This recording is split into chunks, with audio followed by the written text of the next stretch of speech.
दोस्तों सरकार की तरफ से एक नई योजना का ऐलान किया गया है और इसके तहत 5 साल तक तो बिल्कुल फ्री में जमीन मिलेगी, चाहे आप खेती बाड़ी करो या खेती बाड़ी से संबंधित और कोई काम धंधा उसमें लगा सकते हो। और 5 साल तक बिल्कुल फ्री और उसके बाद सरकारी किराया लगेगा जो कि नामात्र का रहता है। आपको पता होगा सरकारी गवर्नमेंट लीज पर जमीन जो है सरकारी खाली पड़ी जमीनों को लीज पर दे रही है ना। और सबसे अच्छी बात है ये योजना आम लोगों के लिए निकाली गई है और खास करके इसका फायदा जो किसान भाई लोग हैं उनको तो होगा ही, लेकिन दूसरे लोगों को भी होगा। और कहने का मतलब ये दोस्तों की जमीन जायदाद से जुड़ी ये जो नई योजना है सरकार की, इसका फायदा हर कोई ले सकेगा। और आखिर किन किन राज्यों में ये योजना शुरू हो चुकी है और कैसे आप भी इसका फायदा ले पाओगे, क्या कुछ आखिर पूरी प्लानिंग और योजना है, मैं आपको इस छोटे से अपडेट में कंप्लीट इन्फॉर्मेशन बता देता हूं। तो बिल्कुल इस वीडियो को देखते रहिएगा। पूरा योजना है दोस्तों दरअसल अब आप सरकारी और बंजर जमीन पर भी कुछ शर्तों के साथ कर सकेंगे खेती। जी हाँ, मतलब कि जो खाली जमीनें होती है ना सरकार की, जो कई सड़कों के किनारे देखते हैं अपन, कई जगहों पर खुले काकड़ मैदान ग्राउंड वगैरह, सरकार की जो गवर्नमेंट की जो जमीनें है ना खाली, उन पर भी अब आप खेती बाड़ी कर पाओगे। दरअसल सरकार ने अब बंजर जमीनों को लीज पर यानी कि किराए पर देने का फैसला किया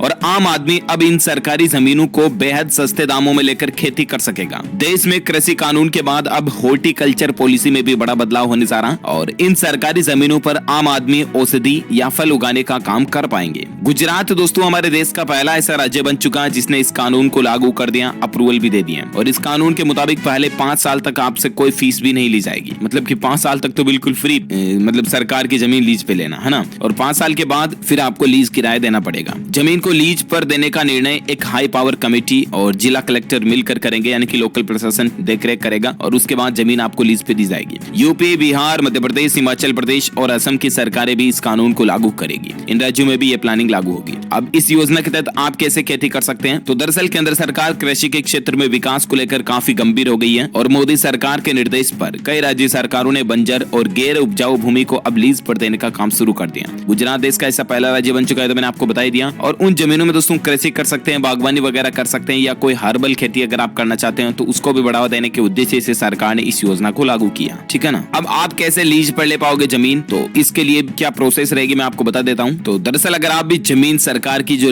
वो लीज पर लेना चाहते हो तो सबसे पहले तो मैं आपको बता दूं दोस्तों कि इस समय जो है ना देश में ऐसी जमीनों का सर्वेक्षण का काम भी चल रहा है। हाल ही में मोदी सरकार ने इसको लेकर एक बैठक भी की थी और इस बैठक में राज्य सरकारों को ऐसी जमीन की पहचान कर एक पोर्टल पर डालने के निर्देश भी दिए थे। मतलब कि एक ऑनलाइन डेटा बना दें कि कितनी ऐसी खाली जमीनें पड़ी हैं सरकार की, कहाँ कहाँ क्या लोकेशन में वगैरह वगैरह, है ना। ताकि क्या है कि कोई भी शख्स, समूह, कंपनी या संगठन जमीन के लिए आवेदन कर सकता है। हालांकि भूमि के आवंटन पर अंतिम निर्णय एक उच्च शक्ति समिति द्वारा लिया जाएगा जिसकी अध्यक्षता राज्य के मुख्यमंत्री करेंगे। यानी कि एक तो उस राज्य के मुख्यमंत्री के हाथ में होगा जमीन देना और एक लोकल प्रशासन जो जिला कलेक्टर जो होगा उसके हाथ में होगा। इस योजना का लाभ लेने के लिए किसान के साथ साथ गैर किसान भी आवेदन कर सकते हैं। मतलब कि जरूरी नहीं कि किसान भाई लोग ही होना जरूरी है, अगर आप खेती बाड़ी नहीं भी करते हैं तो भी आप इस योजना से जुड़ सकते हैं। भूमि लेने के लिए एक मामूली लीज रेट और एक सिक्योरिटी डिपॉजिट आपको थोड़ा बहुत देना पड़ेगा। बिहार, उत्तर प्रदेश, मध्य प्रदेश, हिमाचल और असम राज्य सरकारें भी इस मिशन की शुरुआत अपने राज्य में करने जा रही है। इसके साथ ही रेलवे ने भी इस पर अमल करना शुरू कर दिया है, क्योंकि रेलवे के पास भी इस समय लाखों हेक्टेयर खाली जमीन पड़ी है जिस पर सालों से खेती नहीं हुई है। तो रेलवे भी जो अपने एरिया में आने वाली जमीन है उनको भी लीज पर देगा, है ना। तो इस तरह की सरकार की प्लानिंग चल रही है। उम्मीद है ये नई योजना के बारे में आपको जानकारी मिली होगी। आप मुझे नीचे कमेंट करके बताएगा दोस्तों कि आप कौन से राज्य में रहते हैं, ताकि पर्टिकुलर मैं आपके राज्य के सरकार की स्कीमें भी आपके मोबाइल तक पहुंचा पाऊंगा। और बाकी इस वीडियो को लाइक करना, शेयर भी करना अपने दोस्तों के साथ फेसबुक और व्हाट्सएप पर। और अगर आप DLS न्यूज चैनल पर पहली बार आए हैं ना तो चैनल को सब्सक्राइब करके बेल आइकन जरूर दबा देना, ताकि आपको रोजाना के ताजा अपडेट्स तुरंत आपके मोबाइल पर मिलते रहेंगे। Thank you, take care, good bye, जय हिंद, जय भारत, वंदे मातरम।